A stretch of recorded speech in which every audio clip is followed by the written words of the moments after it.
Okay, we're here today. It's Wednesday. What's the day? The 5th of February 2025. Yeah. And we're here at the Neosho County Museum. St. Paul, Kansas. Safe. And we're with. Osage Mission Museum. And your name? Edward Bourne. All right, Edward. Go ahead, give it to us. Tell us about your museum. Okay, what we got here, we're basically preserved on what happened here 150 years ago. Our church across the way over here was put here. The Catholic community started here a long time ago, and they This was the Jesuits came here, right? The Jesuits came here, and there was right where we're standing here was a school for the Osage girls. And at one time, across the way by the church, there was a school for the boys. Between the two of them, at one time, there was 300 kids here. Now, was this St. Anne's was the girls? This was St. Anne's Academy. And St. Francis was the boys across the road. Yeah. And it burned in. This burned too. Yeah, they both burned. One burned in 91 and one burned in 95. Is that right? I'm not sure. That's what's on the sign out there. I saw it. Yeah, that's what it is. And as I can show you when we go through here, we have quite a few of the relics. These were pictures of the old buildings that were here, and we'll see some of them again as we go through. Mother Bridget ran the girls' school. So this is St. Anne's here. Yes, part of it. There was like how many buildings, Jolene? You want to go through with them? Help me on this a little bit. Oh. And the first church that was here was this one that's right here. You gotta come join us, I think. Hey, we're on video, so. And Yeah, you got to watch it because you're all first right. church is right here. And that's the replica we just built down there. We don't have it quite finished yet. I see. That's what that building And this- was. You're building there. And this was added on to, as you can see, several times as the Catholic community grew here. And then they went from that to the big church across the way, which we'll go down here to these flappers and I'll show you. Well, you've got a lot of information here. The Osage this is Osage Indian. Their camps, they were right here. They loved it here. They prospered here. They came and built schools, and it's because of the Osage Indians that we have St. Paul. They built the schools one for the boys first, 1847, and it was so well. The Indian chiefs realized they didn't only need to educate the boys, they also needed to educate the girls. So they built one for the girls too. And they were so popular, everybody in the community, because of our Jesuit leaders that guided with the Indians, they came and worked with the Indians and they prospered. They loved it. And then in 1847, they built the church. Well, that church, Show them the schools there, Jolene. before you Well, flip that over. I have the schools. I was looking for the church to tell him how the church did. Church is back there. Where have I got my church? Right here. When we first built the church, it was a 30 by 35. We outgrew that immediately. They outgrew that, and they added more. Then, when we outgrew that, they started this one over here across the street. And so we are now in progress of putting in the original 30 by 35 size because we can't afford to make it like it was then, which we would love to do that. But it's a tribute to the original, and the Yes. original was the size you're making it. That is correct. That is correct. So, and then an interesting thing about the church across the street, there is, let's see, they call it the coming of the black robes, and they started the schools and the church. Well, as we know, the government wasn't satisfied. They pushed the Indians on. And when the Indians left, then the population and everybody avoided us, didn't come here anymore. So the town dads thought it was because of the name, Osage. It was Indians, why they didn't come. But when they were here and the schools and everything were so busy, they started the St. Anne's Academy too. The Sister Bridget was ahead of it and brought them to start St. Anne's Academy. And it was the fine arts. She Now you taught say the Sister fine- Bridget. Who's Sister Bridget? Hayden. Sister Bridget Hayden, right here. Oh, okay. And she was the original, Yes, she sis- was the head of the school and, and she would have been a Jesuit. yes. Oh, no. No. No. She's just Sister Loretta. The priests are the Jesuits. Oh, okay. She came from Kentucky, and she brought some novices with her, and they taught and managed the school. And we had people, this school was so good, we were so well managed, the words went out so well, that we had people from St. Louis and people from San Antonio that wanted in this school, because it was so well managed, so well taught, so well respected. And you still have a good reputation here in St. Paul with your school, don't you? Yes, we do. One thing that was kind of interesting, this violin, in running the school for the girls, this Sister Bridget also taught music. And this, when she died, she left this to a nephew, who left it to another nephew, and went down through the generations. And here, a few years ago, we had mission days here, and this violin showed up, her violin showed up in the family, and they left it here. So that is a very old violin. And it's in pretty good shape. And so, And it says on there, is that number 891? I guess that's, yeah. 1891. 1890, that looks like a number sign. Oh, no, that number is our recorded, Yeah, okay. Our Your record. piece number. yeah. Okay. The interesting thing about our church across the street, like I said, this original log cabin was added on, and we started over there. Well, our forefathers decided we needed more. So they took this church. Now you must remember, this began in late 1908. It was before we had technology, we had all the equipment, modern equipment that we have today.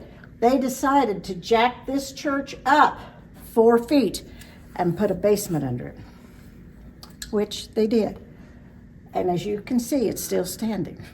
So they did such They an jacked all excellent those job. stones up. That whole thing, they moved it up 4 feet? Yes, they did. Now, is that where they left it up higher, or did they let it back down on the foundation after they filled? Foundation underneath it. Holy cow. Yeah. That's a, It tells on here, it weighed, I think, 17 or 18,000 tons. 7,000 ton church. They set jacks. What they did, they brought in trainload of jacks. And they said they either fired a gun or rang a bell or something, everybody turned the jack.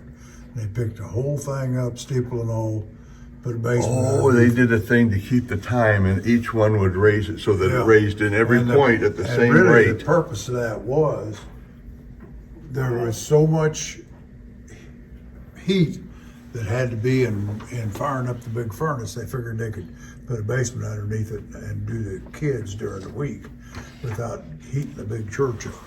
Okay, this started in 1908, and it took 142 loads of stone to build this bottom, to build the church. The church weighed 7,000 tons. It took 2 carloads of screw jacks, is how they did that, and they placed them 1 foot apart, and they placed men all the way around that church. And somebody, we've heard it both ways, they blew a whistle or they cracked a whip. And when it did, everybody turned 1 little turn. And they built that, and they raised They had that 140 jacks, so there's 140 men turning jacks in all at the same time. all synchronized. Yes, Beautiful. Yeah. Some say they Beautiful. rang a Great bell, story. Some said they made some kind of a noise like, and then everybody would turn the jack. Like a bosun hitting Yeah. the hammer. Yeah. Boom, boom. Yeah. Yeah. And they So, raised her up. underneath this church, they put another altar and chapel, and they said mass down here. Now, when I was a little girl, and him also, we came to church. The bus brought us into church every morning at 8 o'clock. We went to mass, and from there we filed out and went down the steps right here into here, and that's where we took our religious training before we started school every day. And that was they put an altar, as they said, mass down there, and there's a lot of pews there. All That is right. the fascinating thing about Great. that church. So let's move on and we'll get. Yeah. This is a, Well, One when of they our moved former the classmates. okay, when they moved the Osage, when they left St. Paul, like I was telling you, then the town's dads got together and they changed the name to St. Paul, Kansas. This was what we looked like then in 1895 is when they changed the name. So shortly after that, that's what the city of St. Paul looked like. Right. Very nice. And then we had a retired St. Paul student, actually he's 1 year older than I am, that retired, and he built this. And he used our plat maps and Sure. to outline it, lay it out, and we get it. So, Very nice. okay, Very you nice. can take it there from Edward, you go.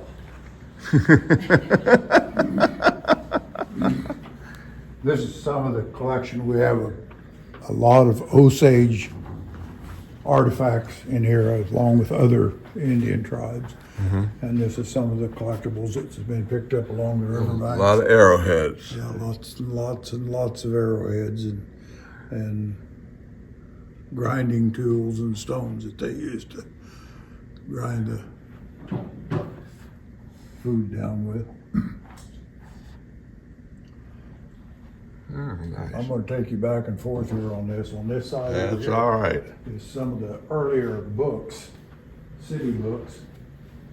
And one of the first ordinances in St. Paul was a drinking ordinance. What? Oh, it's So they got started early on that. prohibited alcohol, did they? Well, no, they didn't prohibit alcohol. They just had, certain things that you could do and not do on the streets. And so that was a part of the early books. We found them in the old City Hall building uptown. We redid them and opened them up, and they happened to be some of the first ones that they. This is a collection of lamps that we've gathered up from locals around. We get a lot of stuff brought in here. Sometimes we get more than we can handle. Yeah. And I come to find out, and I grew up in this kind of stuff, the little lamps, people don't remember that so much. The little lamps were mixed with kerosene and perfume, and you lit those in the house to make your house smell better. Little potpourri. Yeah, yeah. And these were what they called a double mandrel. We used to call them double mandrels. They had a wick in the middle and one around the outside, and they were really, really a very bright light. And Oh, it had two wicks on it, yeah, huh? they had two wicks. This one here and this one here both have that. And you probably know what that is. That's an old daisy churn. You used to put fresh milk in that, and you turn it. And I think I you have turned one. it, turned it, and pretty soon you had a chunk of butter in there. And that's what you made butter out of. So Oh, here's different historic documents. this old-time shoemaker in there, that was all of his basic tools that he used to wrap leather around and make shoes. And we have a historic alliance thing that we have here now, that all these different museums around the country, around the southeast Kansas area, belong to this. And Oh, this is nice. it's all kind of a organized, put together deal where they include everybody. And that's what I thought you was when you come in this morning. I kind of put this thing together, advertising Southeast Kansas and all the museums and that sort of thing that's in it. And Wow. This is a little thing for the kids here. We change these periodically and they can ask the question and guess at it and then open it up and get the answer. So, like I say, it's for kids. This was the old plat maps of the city. Those are your Sanborn maps. Yeah. Somebody did a nice job of blowing those up for you. Yeah. Those are very nice. Now, All right, Ed. okay. One of the interesting things we have is right to the south of us, they have what is called the Big Island. There's around, I'm not sure exactly how much, 2,000 to 3,000 acres. The river splits and it goes clear around it. You can see it on the map. And that's the Neosho River. Yeah. And up at the top there, we see the little white squares, that's St. Paul. And the Neosho River is one of the crookedest rivers in the country, as you can see. And it comes down, it goes right south of St. Paul, and it splits right down here in the bottom of the refuge. And this is the old regular channel, and it goes down, and this is what they call a cutoff. All this land is in here, and it comes back together down close to Parsons, just right by Lake McKinley. Uh-huh. And there's several interesting things. There's 3 bridges that go on to the island. 2 of them don't look like they're safe enough to walk over, and the third one is a concrete bridge. So you call this an island here in the middle where the big between the splits? Yeah, and there's nobody that lives on it anymore. There used to be, there was a big joke that went around. They said St. Paul was 66771 on the zip code, and the Big Island was 66771.5, which is not true, but it was. But there's nobody lives in there? I think everybody's gone. This C.D. LaForge was the last family that they just kind of moved away from there. And how much land would that be? There'd be 2,000 to 3,000 acres in there. I'm not sure just exactly how much. And you think it's mostly wild now then? Well, they farm it. They farm it. Oh, they still farm some of that land. All right. And they farm it and run cattle and do that sort of thing with it. This is one of the bridges that goes on to the north end. And back in 1951, the floodwaters got about this high on the bridge. Oh, my. And so, and another thing that happened, you familiar with Pittsburgh? Yeah. You come 4th Street of Pittsburgh, if you came out and kept going straight west, you'd run right into this island. Oh, well, they okay. built a 4th bridge over this, and they made it out of concrete, and they put arches on it. Well, you can see what happened. The brush, they had about 2 weeks before it was time for it to be opened up. The brush washed up against the north side of it, and it split the river right around it, and the bridge never got used, and it ended up sitting in the middle of the river. And it's still there yet to this day. That happened in, I think, about 1939 or somewhere along in there. A failed engineering attempt there. Yeah, it was a bridge that should have had an opening like this on it, and they put arches in it, concrete arches. Oh, and the ground gave way under it, huh? Well, no, it just washed brush up against it, split the Oh, river I around see, it. yeah. Oh, and it went right It's around. sitting out on an island. Oh, God. The ground was, oh my, not solid enough. I did a lot of the research on the trails, and that's what these are. The big one that goes clear across from the top corner down to this one, the red is the Santa Fe Trail. And later on, the Santa Fe Trail, instead of going this way, they split right here and went up through and went through the passes on the mountains. It was about a day quicker, maybe 2 days quicker than going the south route. And this here is a cattle trail. A lot of times they drove 7,000 to 8,000 head of cattle and take them up, and the only railroad yard was up where the end of that was. And they'd load the cattle up there and take them back to New York and feed the people the meat. Seemed to me the early days, the main railroad connection was in Abilene, wasn't it? Yeah, that's where that's at. That's where it goes at. This is not the whole state of Kansas. This is just southeast Kansas. That isn't is it? the whole state of Kansas. Oh, then Abilene's not all the way up there. I don't think. I think it is. I think that. Oh, I guess it is. Yeah, it is near that. That is higher than I Later thought. on, the railroad says that when the railroad came into Wichita, it killed Abilene. Yeah, they didn't There was need no they didn't more- need to go there No anymore. more need to go there. Yeah, you But they bring it talked up. about having those big herds of cattle that they drove 8 to 10,000 head, and they drove them. Could you imagine that? You drove them up from South Texas, and this was the old military trail. It came from Fort Leavenworth down to Fort Gibson. And this would have come down through Fort Scott and down through close to Pittsburgh. So one of the shows the Jefferson Highway or the Military Highway or any of that? Well, it's not showing anymore over there. You can't see it if you go to look at it, but it's on the maps. And of course, right in here was where Osage Mission St. Paul was. And the Osage Trail came from Fort Scott and went down through and ended up down in Coffeyville area, down around Drum Creek. And so the little Jeter Dater up the top was the Pony Express, and that run from Atchison over to Marshall County, and then it went for a while. They run it clear to the West Coast. Once got it started, and they used to take, people would ride as far as they could ride. They'd get off, and another one would take the mail. They could deliver out there in about 3 days, and just ride night and day. And so, And that didn't go for very long, but then, when the railroad got in, there was no more need for there's it. a lot of things that are very romantic. The Pony Express, and you're talking about the cattle drives, but none of these things happened for very long. Yeah. These are things that happened and were done away with pretty quickly by the railroads, basically, by all of it. I guess we got the time to tell the story, but when they first started the cattle drives, they took them north up on the east side of Kansas, there up to Fort Leavenworth, and then they got sickness in the cattle, and it started affecting the cattle that were around. They was milking, so they said they had to move it west. Well, they moved it some west, and that's how come the trail was out so far west.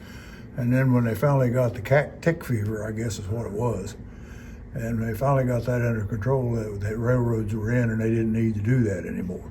Mm-hmm. And so during the time we had COVID here, they shut us down, and all we had in here was breakfast on Sunday morning. We'd cook breakfast, her and I did. And so people got to bringing guns in, and they'd look at the guns, and a lot of them started leaving them here. So that's what all these are. It's on the wall here. An interesting story, this gun right here is what you call a Sweet 16. It's a 1938 Browning Sweet 16, and the postmaster here bought it there used to be a big monastery on the west side of the church, and he bought it for the brothers so they'd have something to hunt with. Well, they used it all them years, and then when the brothers left, they had an auction sale and they redid it. His son come down and asked me if I wanted to have the gun in the museum, and I said, yeah, I'd like to have it. So he went and had it all redone. And when they first started making these Brownings, and I'll stress on this just a little bit, they were so precise with them that all the screws like this all turned the same way. Now the guy that redid the gun didn't do that. He didn't put the screws back in the way it was when it come out. But that is a really, really, really nice gun. You mean when they bottomed out, this split was facing the same way? Vertical slots turned vertical. Ah. But he didn't get them all that way, but it was a beautiful gun. And it's ready to go. And this gun here was what they called a greener. And if you ever watched any of John Wayne's movies, that's what he always used, was a greener shotgun. And that is an authentic greener. That one there had an extra long barrel on it. And that family went to get across the fence to run the barrel in the ground, and it blew the end of the gun off. And so they had to shorten the barrel by 2 or 3 inches. This one here is the one you're talking about? Yeah. That happened to this one? Yeah, this is greener. And it was still plenty long barrel, as far as I'm concerned. Huh. And the rest of those are just mostly Civil War muskets. I'd heard that. I actually saw that in some movie where a guy stuck the shotgun down in the mud, and another guy shot it, and it blew up on him. It just blew up. I mean, Yeah, it's dangerous. yeah. And I didn't know whether that was accurate, whether that would actually happen, but I guess it could. So I like that little doily with Osage Mission on it. That's nice. Yeah, we get a lot of that stuff in here. People does. These dishes and stuff are local here. Al Shetler and some of the other ladies brought some of the Greenware. yeah. And I didn't know until here a while back, but you can take a certain light and shine it on those green dishes, and it will turn them black, and that means they're authentic. And The real those deal. are authentic. And so, one thing I'll show you right here. This is not on the island. If you look down at them trees down there toward the bottom, this bridge sets out in, and it's the oldest iron bridge in Neosho County. And as It doesn't look like you can drive across it now. no, it's closed. And there's another one over here a mile west. Can you? You can't see that out here, can you? The bridge, this bridge sits, if you look down there, see where the tree line is? It's just about right in there, just on the left side. And there's another one over here in the tree line. This one over here sits clear out of the bank now. The river moved that much. But this one here is going to fall in the river. Eventually. Yeah. This picture was taken about 6 years ago. Oh, 1871. Oh, okay. It's the first iron bridge in Neosho County.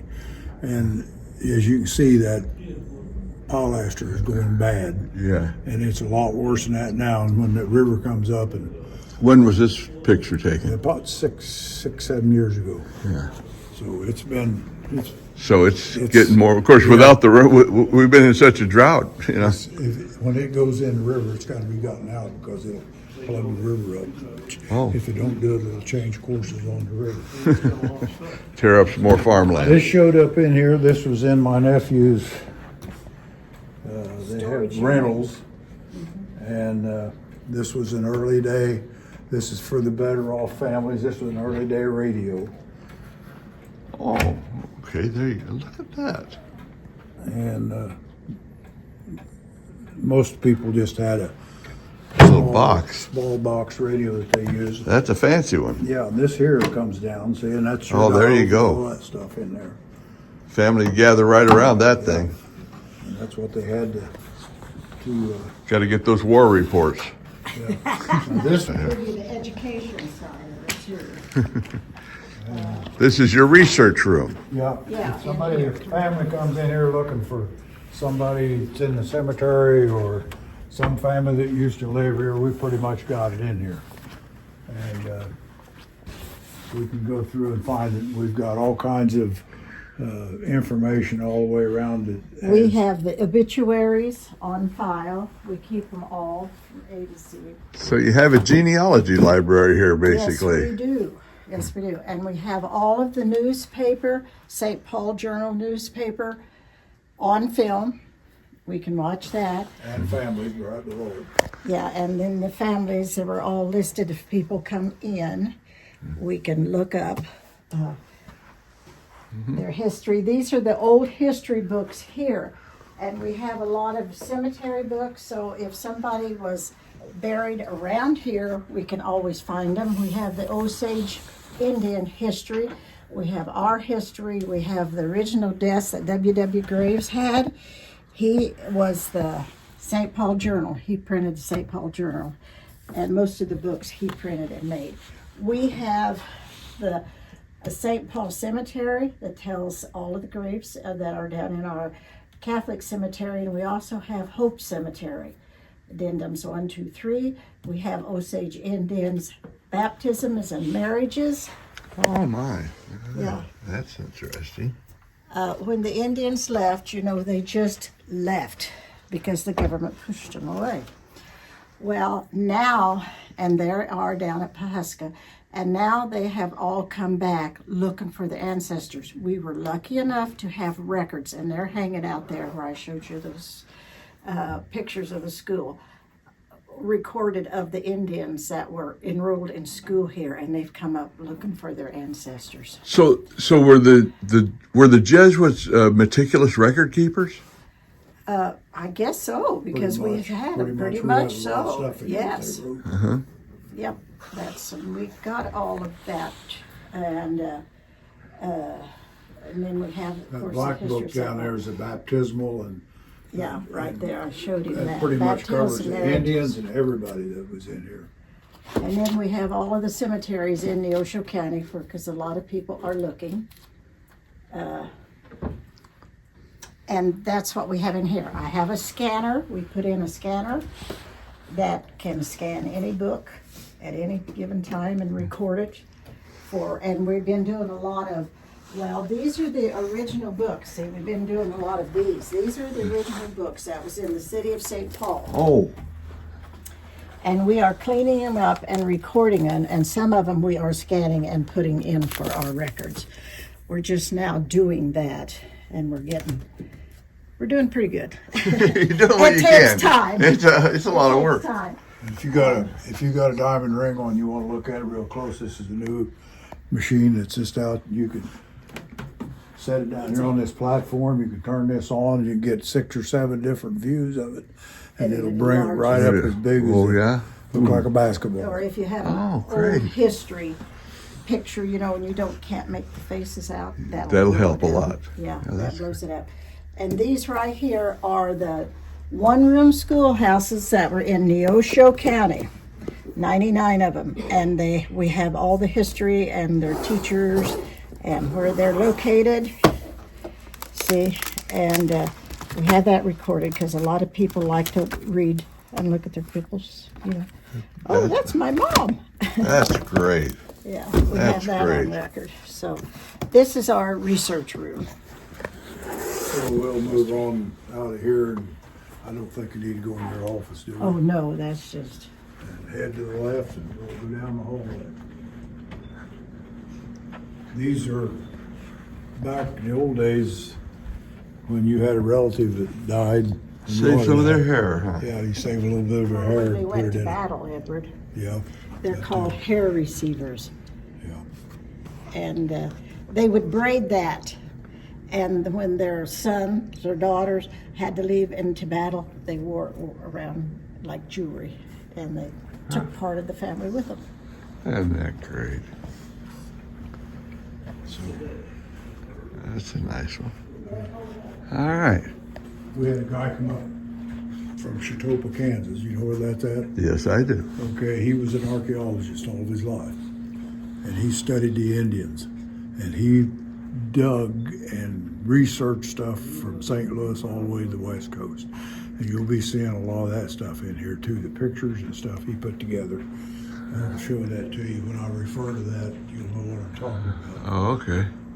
These were artifacts that were engineering artifacts, and this was also something used in a grain elevator. When you take like this corn and weigh this, it would tell you the moisture content in it. That's how they used to do it a long time ago. Now they just put it in a machine. This little outfit here, you take a drawing on a paper, and you needed to know how much dirt you were going to move. You could take this thing and run it around on that paper, and it'd tell you how many yards of dirt you was going to move. My wife's family was in the rock crushing business, and this is an old box they used to use down underneath to set, Oh, there's a. set the dynamite off with. I'm interested in this here. Is this called a polar planimeter? Yeah, that's what it was. And you would, rather than going out there and stepping it off or measuring it off, if the drawing was drawn to scale, you could run this around on it. And it'd tell you what you're doing. It'd save you ooboos of footsteps. Sure. All And right. so, and this is kind of an old military cabinet. We had a priest that was here that was in the war and treated pretty bad, and we have a lot of his relics and stuff in here. And this was an old USS Osage, you called it. And guess what these are? They didn't have That's bathrooms. They put the porta potties out on the back end of it.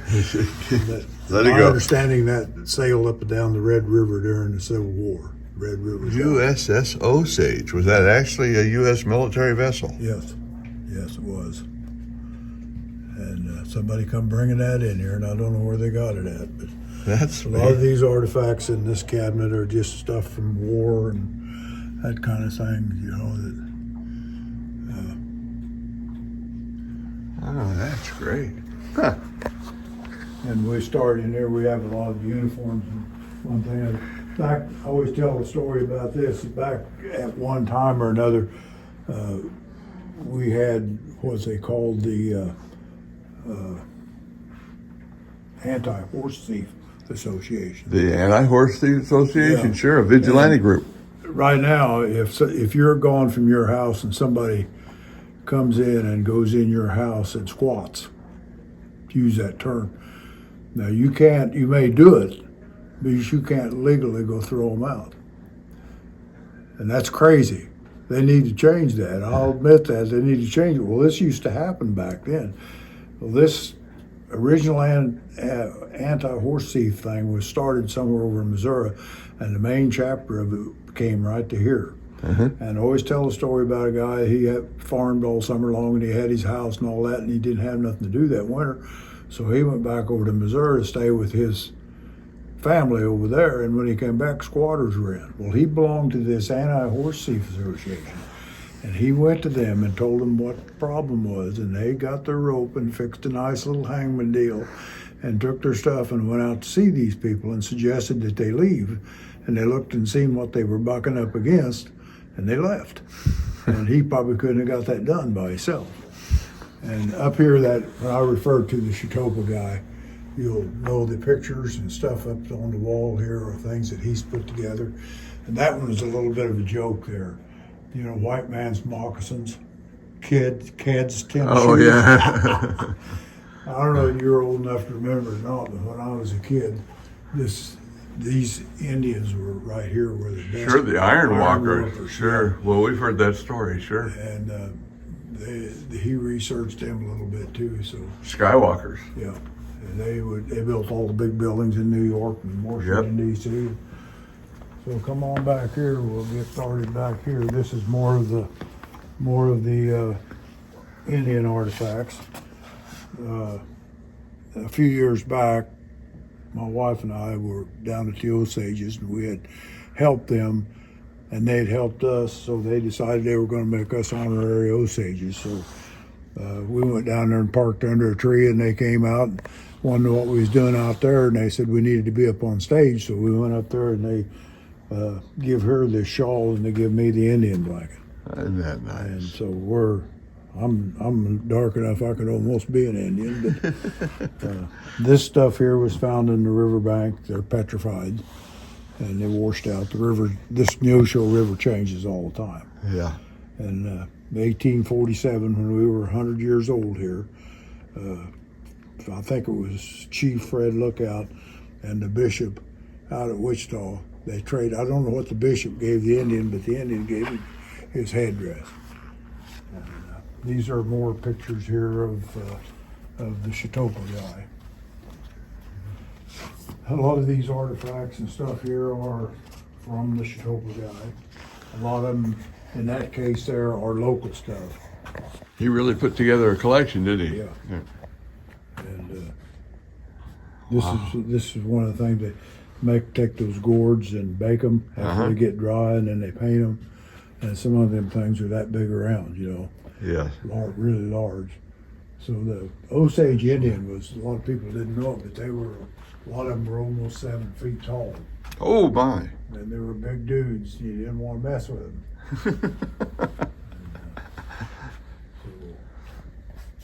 Oh, boy. Seal of the Osage Nation right there. Yeah, that's their seal. I mean, if you go down there to Pawhuska, you'll see that all over down there. And, that story right there on that side tells basically what I just told you about them being so big and tall and strong. Okay. And at one time there was a chief that went down here and lived down here. He had his camp set up down here by Baxter Springs. You're familiar with Baxter Springs? Yeah. And they went out west to go hunting, and these guys from New York or someplace went to California to dig gold, and they finally hit it big, and they had all their gold, and they was coming home, and they come down there was a trail that went along the south edge of Kansas, and they said, we got to get this hid because the Indians are coming. So they took the gold and they buried it in the ground along the Arkansas River, and they took a broken gun stock and stuck it in a tree.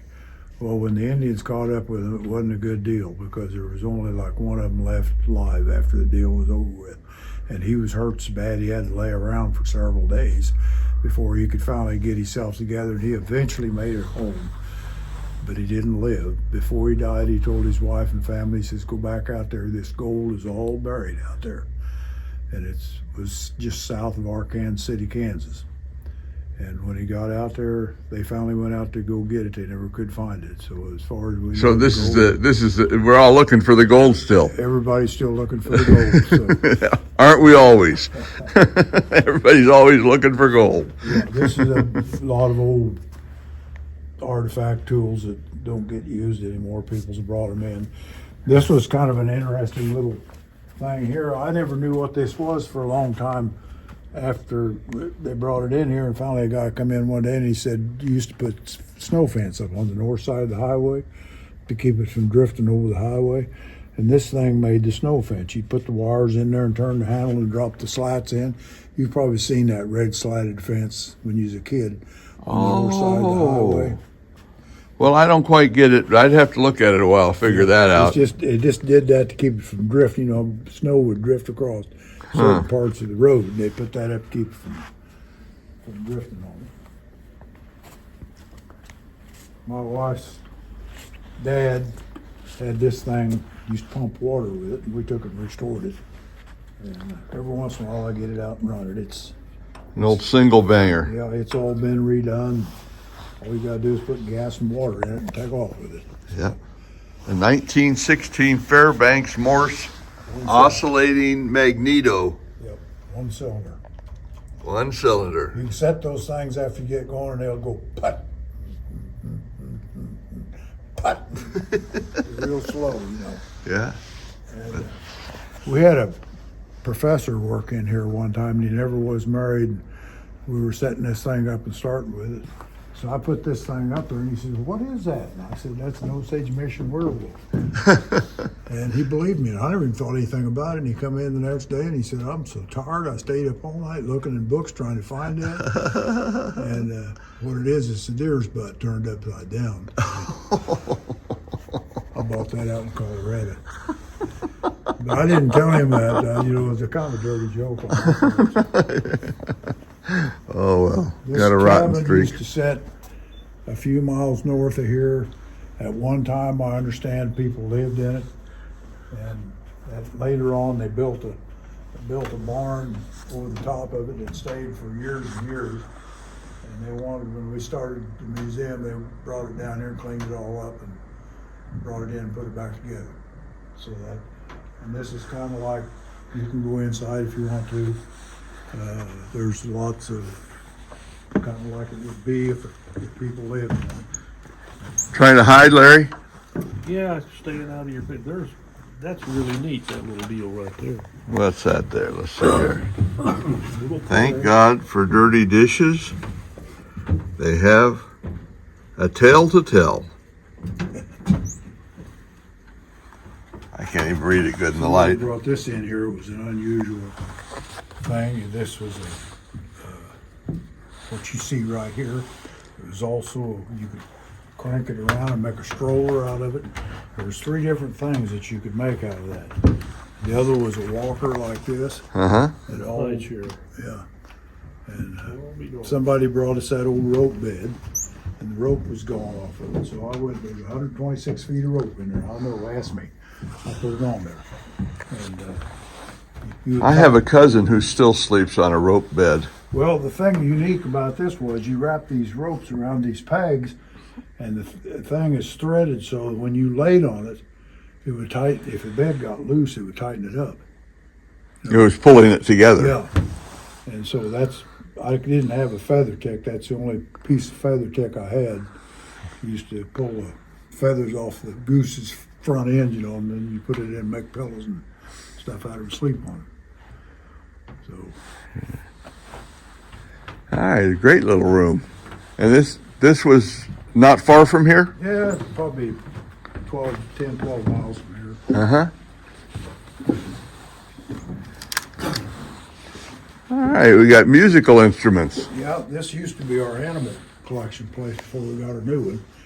And this professor that I was telling you about that I told a little trick on, he was taught around in different schools, and he took that grand piano back there with him.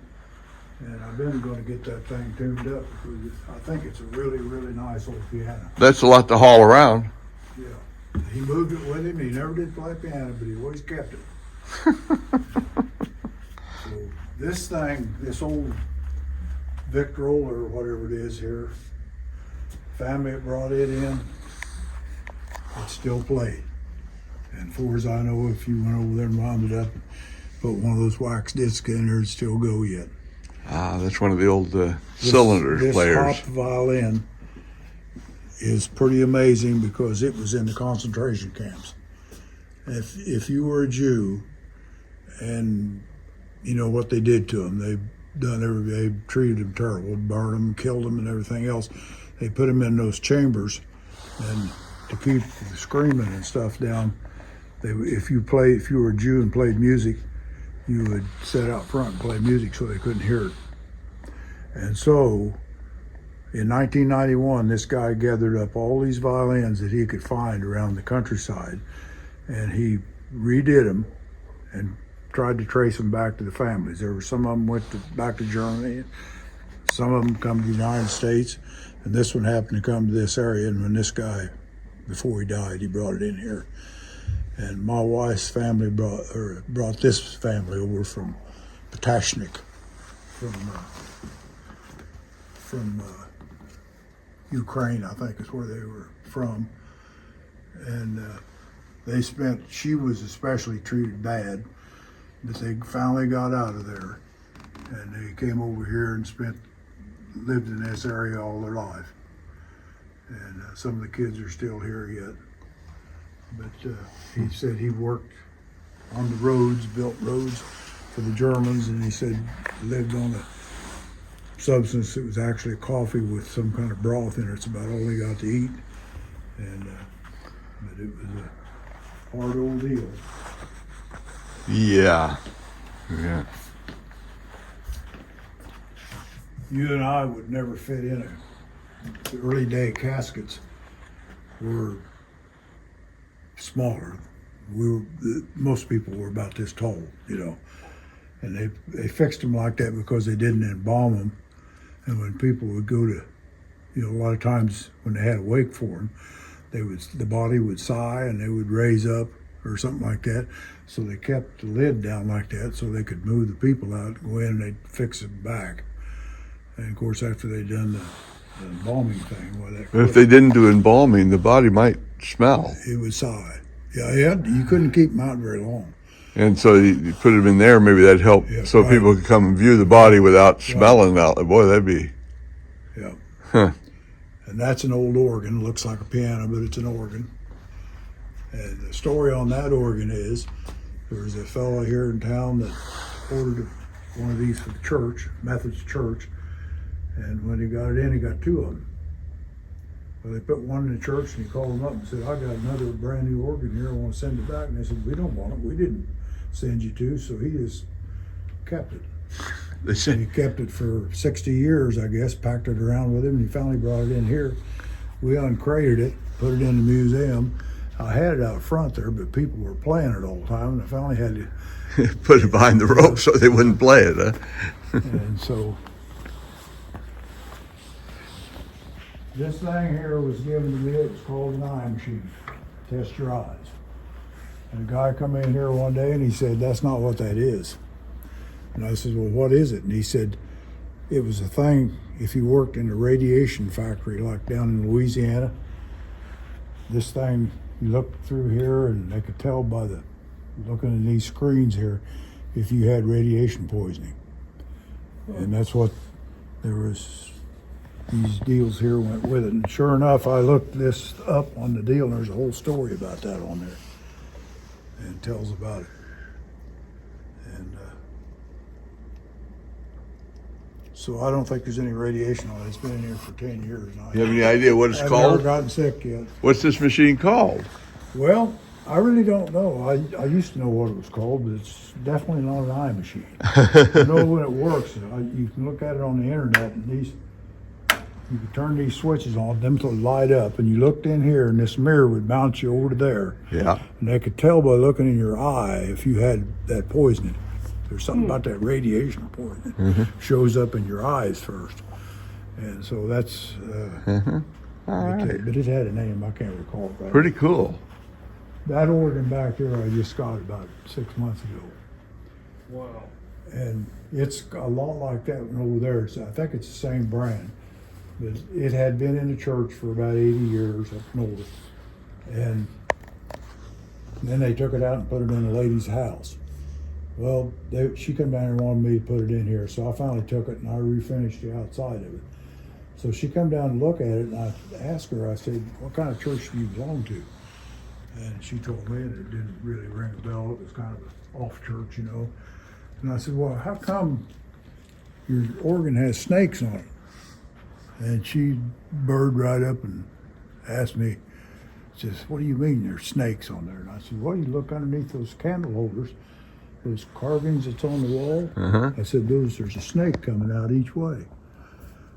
I had to take this chain down there, go and look at that, and she was just so got. And I said, well, it don't mean anything bad. I said, it's just something they did. And she didn't know that. The family didn't know that was on there. They had little snake handlers, huh? Yeah, this is Could be. old time doctor we had here. He was over here, a little bit to the west of us, and he was Doc Bryan was his name. He was one of the last of the doctors that took. What are these things here? You know? Those are eyeglass things. Oh, those are all eyeglasses. Yeah, if you was a little bit couldn't see very good, you'd go through and Find one that worked. Find one that worked. That's the way they did it back in them days. And I was thought to have been born on that table. My two older brothers were born in the hospital, and the flood hit, and couldn't get out. So they finally, I think I was pretty much here before he got there, but they might have been born on that table. So. Oh, that's an interesting piece of history, especially for you. I guess. Didn't hurt me, and I'm still here yet. You know, the kids come in here and look around, and these old typewriters and ad machines it just amazes them. You know, I usually have to come back and undo the keys on all the typewriters. The whole progression of technology takes some doing to understand. This is our favorite bug man. I snuck in under the radar. Yeah. But it amazes me if you go into a restaurant or something and you have a young person that's on the cash register, if that cash register don't make change for them, they don't know what to do. They can't take if you bought something for 8 cents and give me $1, they don't know how to give you change back. They're just totally lost. And it amazes me because that's one of the first things we had to learn. Of course, the kids come in here and the first thing they get to punching the keys, you can see what happens there. Yeah. They jam up the typewriters. Well, I learned on a Royal manual. And my wife still keeps a typewriter around for. I don't see the one like I learned on. These are old bank posting machines here where they used to get your deal for you. Oh yeah, sure. Yeah. This is an old calculator. Oh, that's a wow. Right behind you is a Simplex Motorcycle, which All right. they used to make them, and they made one called a Wizard.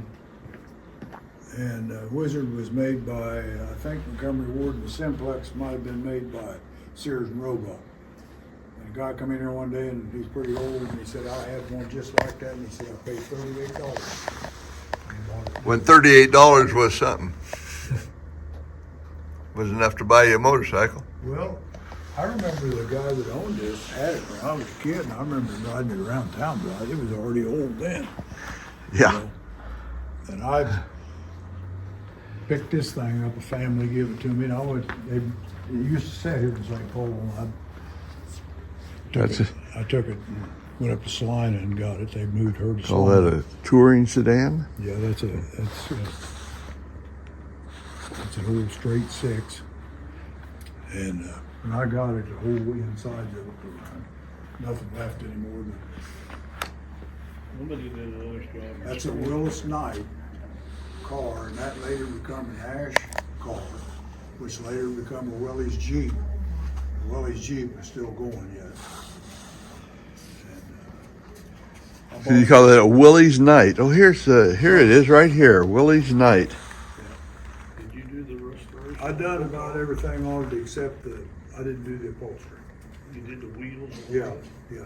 Those wheels are some kind of, I had them air brushed, you know, and the guy told me, he said, you don't hit them too hard. He said, that's some kind of an African oak I'll be the on one. there. It's really hard wood. And so basically we just cleaned it up. I bought those tires in Texas from an outfit called Coker. Yeah. And when I called down there, he said, this has been 20 years ago. And he said, 5 tires and tubes and flaps will cost you about $1,200. I said, my God, I don't know if I can afford that or not. So I said, let me look around a little bit and I'll see what I can come up with. That was just tires and tubes. You had the wheels. Yeah. And a flap. They had a flap that went in there between just a little rubber flap. Oh yeah, to protect Tube. the tube against the wheel. And he said, mister, you go right on ahead and look all you want to. He says, and you call me back because I'm the only one in the United States that handles that size of tire. I've got a 1930 Model A at home. It takes 19-inch tires. This, I think, it's got 21s or 22s. It's really hard to get. I don't know if you could get another set of them or not. You might have to change the wheels and get something. Well, you know, I don't know that I've ever seen or heard of a Willie's Night ever. They're pretty rare, aren't they? Well, you don't see them sitting around anymore. Yeah, they're Model A. now my Model A, there's lots of Model A's around. Look like I've got a deluxe coupe that's got the mother-in-law seat in the back and all that. Well, you've got an A, don't you, Larry, or is yours a T? I got 2. I got a 28 and a 30. You got a Model A then. Uh-huh. Yeah. Model A. I bought the one I bought over at by Galena from a guy. He couldn't drive it anymore, so I went over and looked at it, and I'd been bugging him about it. And he had a little piece of a stroke, and he said, he said, I'm gonna sell it if you want it. And I wasn't there 30 minutes, and I bought it. And it was, the only thing I did is paint it. What'd you have to pay for it? I paid about $6,000 when I bought it, and now they're worth a coupe, deluxe coupe like mine with the rumble seat. Mm-hmm. All that in there, they're saying, I guess if you get in the right place, you can get $20,000. Wow. So if you go to sell it, you better look around a little bit and see what they're worth, because it could be. Could be more than you think. Yeah. So back here is a little bit more you might want to look at. Well, here's a nice uniform. What's this here? Officer dress blues. Yeah. Oh, this is Air Force? Army. Oh, no, it says Army. This is But it's Airborne Division. Is this when the Well, that's Air a- Force was part of the Army? I don't know. No, that guy, I think probably he was played in a military band, and I thought maybe that was a special dress. That seems to me, yeah. this Marine. Yeah. Yeah, you can tell that by the insignia on there. Yeah, the buttons. And the stripes on the leg. My brothers were all in the Air Force, so that was a little bit different deal. Yeah, we'd load up 1,500 of those guys aboard the troop transport and take them to the Mediterranean for 6 months. You was in the Air Force too? Now I was in the Navy. I like this baseball stuff. Probably won't ever see one of these around again. This is Italiano. That's a potato flute. Oh, okay. I didn't know what it was. I had to get somebody to tell me what it was. I didn't know. Can Never you seen play one. it? I haven't because I've never cleaned it up. And I You didn't don't know who it what's was. in it. So what do you know about this baseball stuff? Well, some of the old timers here, this has always been a big sports town. Uh-huh. St. Paul has. And, Well, you have 8-man football. They're still doing good too, aren't they? They're well, usually we've had 3 state championships here, and so even back when I played, we didn't do anything marvelous, but that was way back when. There's some my nice stirrup. grandpas There you go. would be in there, and they just kind of had every area out in the country had a corner of the field that was off in a baseball deal. Uh-huh. And that's kind of what that was. A lot of the baseball deals, like Farlington and up in there, were all out in the country. Uh-huh. And Farlington used to have a place there just south of it where you would turn, and they had a sign up there that said this was the home of the Farlington, whatever they were. And they would meet there on Sundays and play baseball all afternoon. And we got this come out of the Sisters Loretta Chapel, and we didn't think it was anything real special. And if you'll come around on this side over here, I'll show you why it is special. I got to cleaning it up, Oh, there's a redone it, and down on the bottom of it is wrote on there, Sisters of Loretta, 1898. On this side, can you see it on the bottom of this board? Oh, look at that. Ha ha. So that made it special when we got that. So I wish it was in a little bit different place, because I'm probably going to get too old one of these days to tip it over.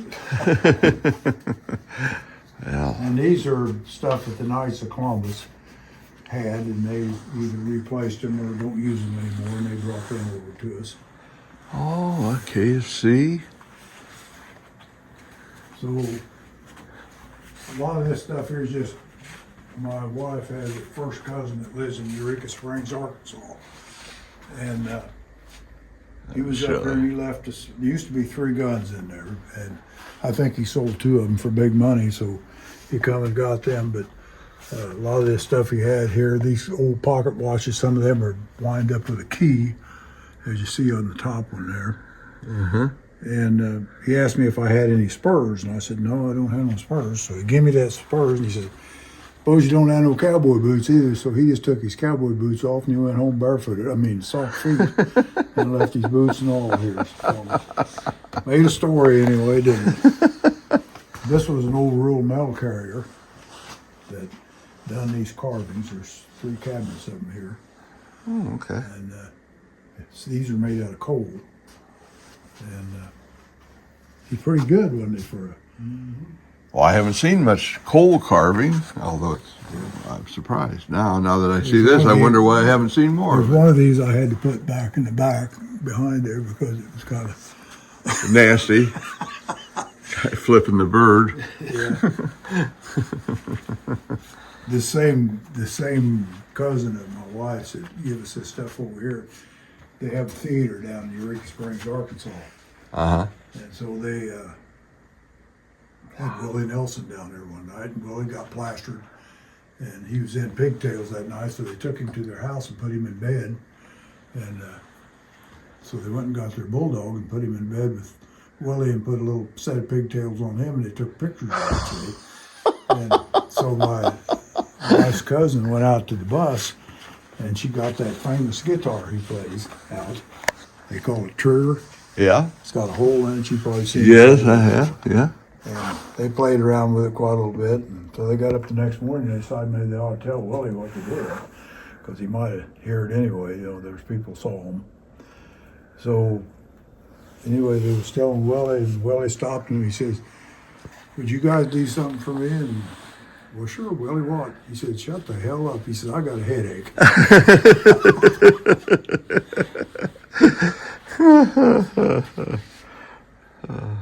So anyway, that He got a little loaded that night, huh? yeah, well, he was loaded about every time he ever played. A lot of these artifacts here came out of the old monastery they tore down.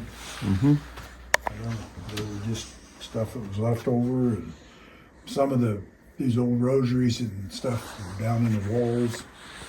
And I don't know how they dropped them down in there, but All right.